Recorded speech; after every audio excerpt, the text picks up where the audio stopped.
करतो करतो दिल्याबद्दल. येस.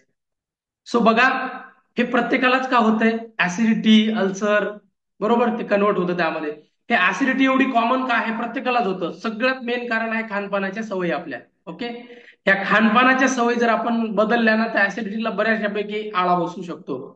पण ह्या खानपानाच्या सवयी आपल्याकडून बंद होत नाही का? तर आपल्या जिभेला जे आवडतं आपण म्हणजे ते कमी करू शकत नाही. बरोबर ना? जे आवडतं ते खाण्यासाठी आपण देत राहतो कंटिन्यू. सो ते कुठेतरी आपल्याला त्याला आळा घालावा लागेल. सगळ्यात मेन कारण आहे तेच की ऍसिडिटी. ती ऍसिडिटी हायपर ऍसिडिटी मध्ये कन्वर्ट होते आणि हायपर ऍसिडिटीला एक एक्स्ट्रीम लेवलला गेल्यानंतर अल्सरचे म्हणजे आतड्यांवर जे अल्सरचा प्रॉब्लेम होतो तो वाढतो. ओके, ऍसिडिटीमुळे. सो ऍसिडिटी का होते? एकतर तुमचं जेनेटिकल प्रॉब्लेम फॅमिली बॅकग्राऊंड असेल त्यामुळे तुम्हाला हा अल्सर होऊ शकतो. आपण कशावर बोलतोय? मोठ्या आतड्यांचे अल्सर, अल्सरेटिव्ह कोलेट्स. ओके, जे हायपर ऍसिडिटी ऍसिडिटी नंतर कन्वर्ट होतं. ओके. सो एकतर फॅमिली बॅकग्राऊंड असू शकतो. दुसरा आहे आपलं खानपानाची सवय, वेस्टर्न पॅटर्न, जंक फूड जास्त खात असेल तर होतो. ओके. आणि सगळ्यात महत्वाचं आपली लाईफस्टाईल जर चुकीची असेल. लाईफस्टाईल चुकीची म्हणजे काय? खानपानावर नियंत्रण नाही, अवेळी खानपान, अवेळी कुठलं पण काही पण खाऊन घ्यायचं, काही तारतम्य नाही, ते एक. आणि दुसरं आहे environmental factors. Okay. Environmental factors मध्ये बऱ्याचशा गोष्टी येतात, मी ते एक्सप्लेन नाही करत. ओके. सो अशा वेगवेगळ्या गोष्टी आहेत. हा एकदम डेंजर म्हणू शकतो आपण अल्सरेटिव्ह कोलाइटिस.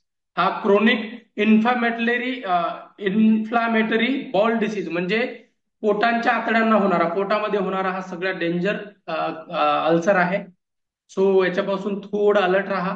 ज्यांना हा प्रॉब्लेम असेल त्यांनी नीट ऐका काय खायचं आणि काय नाही खायचं. ओके.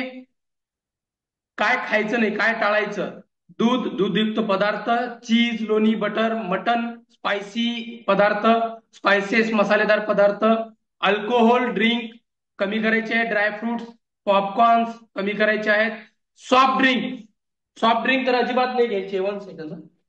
सॉफ्ट ड्रिंक अजिबात नाही घ्यायचे. त्यानंतर जसं मी बोललो, अल्कोहोल बंद करा, त्वरित बंद करा. ज्या फूडमध्ये जास्त फायबर आहे, खूप जास्त फायबर आहे, ते बंद करा, म्हणजे सलाड. ओके, जर तुम्हाला अल्सरेटिव्ह कोलाइट किंवा हायपर ऍसिडिटीचा प्रॉब्लेम असेल तर. ओके. त्यानंतर चेविंग गम वगैरे आहे, मिंट्स आहे, कॅन्डीज, ज्या आपण चॉकलेट वगैरे खातो ते, ज्याच्यात शुगर जास्त आहे. ओके. ज्याच्यात अल्कोहोल आहे ते बंद करा लवकर. इन्सॉल्युबल फायबर्स बंद करा. ओके. ब्रोकोली वगैरे सारखे होल नट्स, नट्स पण बंद करा. हाय फॅट फूड कमी करा, जास्त फॅटी फूड खाऊ नका. वे जे आहेत ते कमी करा, वे प्रोटीन वगैरे, कॅफिन कमी करा. चहा बंद करा. ओके.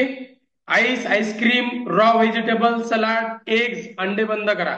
ओके. आईस्क्रीम वगैरे बंद करा लवकरात लवकर. हे जर तुम्ही खात असाल, तुम्हाला जर याच्यातून रिकव्हर व्हायचं असेल ना, तर ह्या गोष्टी लवकर बंद करा. ओके. आता काय खायला पाहिजे?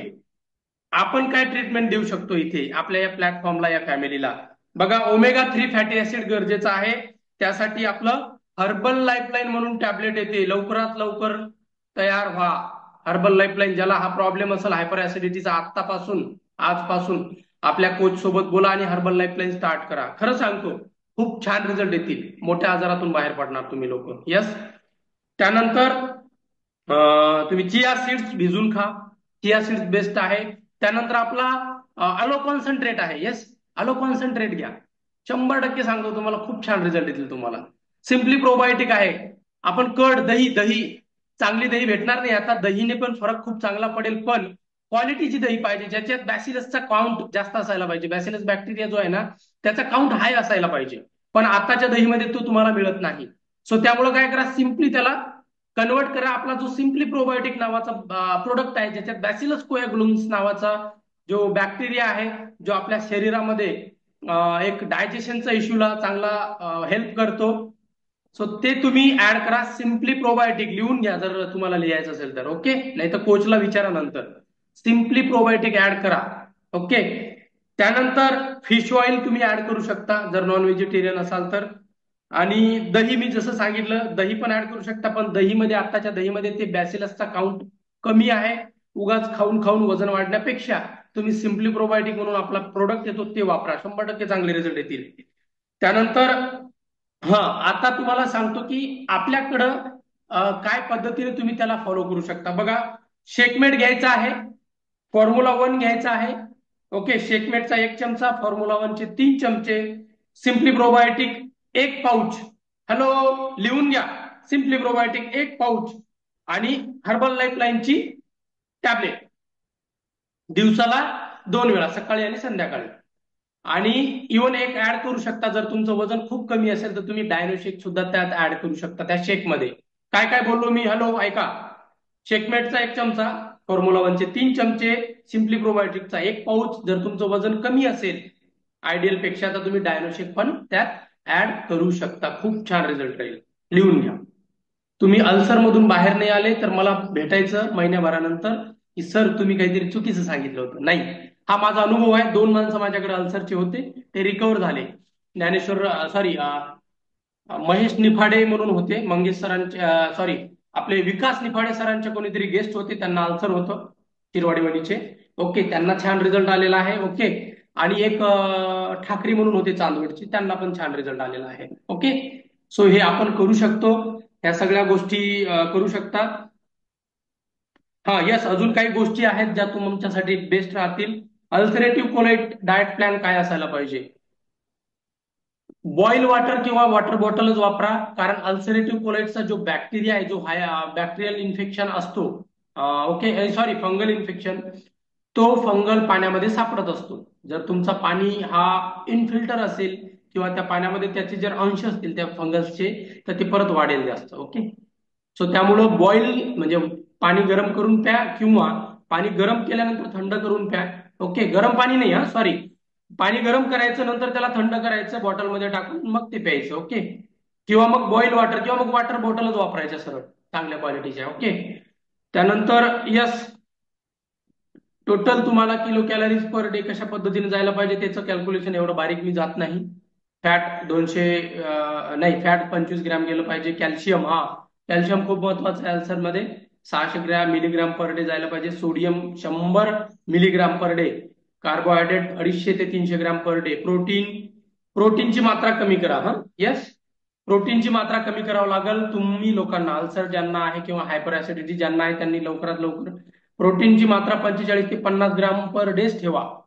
आपल्या जे वेट मॅनेजमेंटचा जो प्रोग्राम आहे त्यात आपण 1 ग्राम पर केजी साठी घेत असतो, पण ते तुम्हाला कुठेतरी कमी करावं लागेल. ओके, आणि आयरन म्हणजे फेरस जे आहे ना, आयरन, आयरन ऍड करा, लोह. ओके, 17 मिलीग्राम पर डे साठी. ओके, त्यासाठी जे मी डाएट प्लॅन दिलंय त्या पद्धतीने तुम्ही ते फॉलो करा. सकाळी उठल्यानंतर आपला शेक घ्यायचा आहे. वर्कआउट झाल्यानंतर शेक मी जे तुम्हाला सांगितला तो शेक घ्यायचा आहे. त्यासोबत तुम्ही सँडविच किंवा एक ऍपल, दही असं खाऊ शकता. ब्राऊन ब्रेड वापरा, बेस्ट राहील तुमच्यासाठी. ओके, 11 ते 11:30च्या दरम्यान तुम्ही कोकोनट वॉटर पिऊ शकता. 1-2 कुकीज, गव्हाचे बनलेले बिस्किट्स खाऊ शकता. केळी, यस, केळी ऍड करा, केळी खाऊ शकता तुम्ही. त्यानंतर 2 ते 2:30च्या दरम्यान तुमचं जे लंच राहील जेवण, त्यात तुम्ही रोटी ऍड करा. सोयाबीन करी वगैरे किंवा दही, छाज, छाज ऍड करा, म्हणजे आपलं ताक. ओके, हे झालं तुमचं दुपारचं जेवण. त्यानंतर तुम्ही ऍड करू शकता 4 ते 4:30च्या दरम्यान एक केळी. त्यानंतर मुरमुरे खाऊ शकता, यस, थंड असतात. त्यानंतर बनाना. ओके, भुना चना म्हणजे भाजलेले जे असतात ना चणे, ते खाऊ शकता. त्यानंतर रोस्टेड गोष्टी तुम्ही खाऊ शकता. ओके, यात अजून याच्या पलीकडे जर तुम्ही रात्रीच्या जेवणाचा विचार केला 8 ते 8:30च्या दरम्यान जे काही तुम्ही करणार आहे, त्यात आपला शेक, परत shakemate, formula 1, simply probiotic, dino shake. Okay, आणि जेवणामध्ये तुम्ही रोटी आणि बॉटल गार्ड, करी वगैरे अशा प्रकारचं तुम्ही ऍड करू शकता. आणि आपल्या जेवणामध्ये तुम्ही जर नॉन व्हेजिटेरियन असाल तर फिश म्हणजे मच्छी ऍड करा. इवन तुम्ही थोडंफार चिकन वगैरे खाल्लं तरी चालेल. Potato, onion salad, onion salad okay, हा, ओनियन सलाड ओके, पण बाकीच्या सलाडने तुम्हाला प्रॉब्लेम होईल अल्सर वाल्यांसाठी. आहे ओके, कोणता? मोठ्या आतड्यांचे अल्सर, अल्सर कोलायटिस. तो हे होतं माझ्याकडून एवढं. आवडलं असेल तर नक्कीच हा व्हिडिओ शेअर करा आणि तुम्ही पण याचं नॉलेज ठेवा. असे भरपूर लोक आहेत ज्यांना आरोग्याची गरज आहे, त्यांना बिचाऱ्यांना मदत करा. तुमची मदत त्यांच्यासाठी वरदान ठरू शकते. ओके, सो अशी मदत जर असेल तर नक्कीच तुम्हाला देवासारखे आशीर्वाद देतील असे. खूप कामात येतात या गोष्टी. ज्यांना रिझल्ट आले ना त्यांना विचारा, तुम्हाला 4-4 वेळा फोन येतो, सर धन्यवाद बरं का, तुमच्यामुळं आज मी ह्या आजारातून बाहेर आलो. येस, तो आनंद आणि तो असं वाटतं की यार खूप छान काम करतोय आपण, खूप छान काम करतोय. Yes, thank